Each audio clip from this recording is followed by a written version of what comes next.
Egia da eurak oso lehenengo zati ona egin dutela. Partidu hauek badakigu batez ere eurak indarrak dituzten bitartean oso zailak izaten diela, eta uste dute eurak gu baino hobeto ondia lehenengo zatian. Eta gero bigarrenean ondo, partidu hona egin dugu, golak sartu ditugu, joko hona egin dugu bigarren zatian, eta aurrera egin dugu kanporaketan eta posik, ez?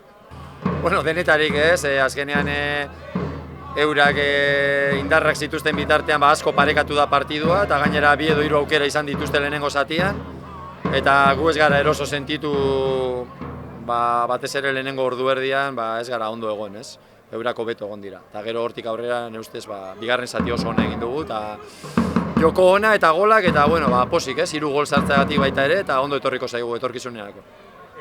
Ondo, gaur Txemak jokatu du berriro, denboratxo bat, Riosek ere 70 minutu, lesionatuta egon diran jokalariak denbora askotan, eta hain gaurko partidu ondo etorri zaie, ez? Eta gero Markel Aranak ere debutatu egin du, Trontxok partidu osoa jokatu du, jende gaztea ere jarri dugu, eta orokorrean posik, ez?